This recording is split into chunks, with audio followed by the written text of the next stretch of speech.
The Melting Pot Restaurant, originally the Littleton Town Library and Jail. Ghost story enthusiasts and believers from all over the Denver area know of this haunted building. Although no official documentation can be found, most everyone who has lived in the Littleton area for more than 10 years has heard at least one of these ghost stories. Female patrons would come in and refuse to go to the restroom. It seemed very odd. Patrons literally run out of the ladies' bathroom saying that they had seen somebody was watching them, a voyeur, somebody. They swear that there was a man in the bathroom. I've heard that the bathroom, ladies' restroom, is haunted, that if you go in the second stall, the door will open. If I have to go to the bathroom or even doing bathroom checks during the night, I hate going down there when I'm the only one down there. It's just kind of scary in there. The building's location has been a cornerstone since the late 19th century. The property that the building sits on was originally on the banks of the South Platte River. And in the turn of the last century, the city of Littleton received the first grant for a library.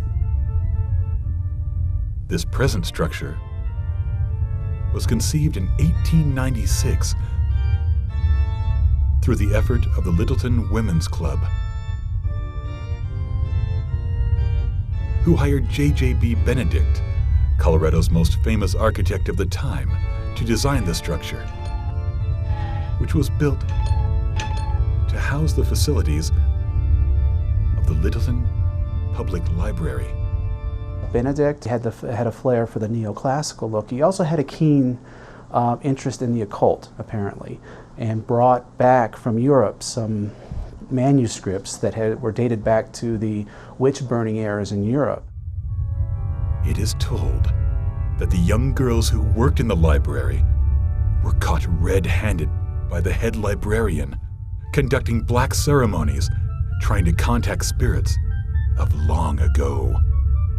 The story goes that some volunteers, some young girls one night, found these manuscripts after hours and actually conducted their own seance. Supposedly their souls are within the vicinity, but their spirits are within the building. In 1965, the Littleton Library moved to a larger location, and the Carnegie Foundation gave the city permission to use the building for police headquarters.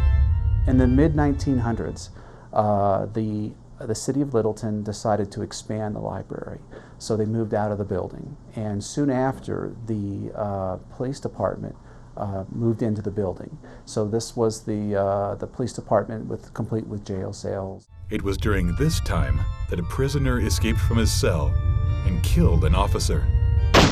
After a long standoff with the other officers, they shot and killed the escaped prisoner.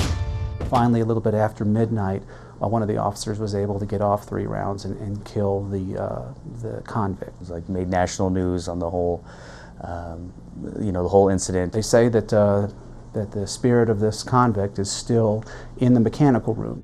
During the 1970s and 80s, many restaurant concepts came and went. Pistachios was the first bar that was in here back in the early 70s. It was a teen disco or something like that. The gentleman bought it, opened up the building, renovated it for a couple of years, and it didn't really last. Yeah, there's been 6 other restaurants since that opening. In 1995, the Melting Pot opened its doors for business. However, they were not alone. Both employees and guests have reported that something paranormal lives within the walls of the Melting Pot. We all kind of get along with the ghosts pretty well. That night when we talked to him, I felt comfortable with it. Do I believe that there are other realms of consciousness and that we don't know about it here in the living world? Certainly, I acknowledge that. None of these things, they're not malicious. They're not evil spirits. This is their building. It's a historic building. It's on the historic registry. We're guests in their building, and we treat them with respect. To look back when you were a child and telling ghost stories and how fun they were, and not to take them too seriously. Why these spirits are still here is a mystery, like the history that brought them here. They will live within these walls for many years to come.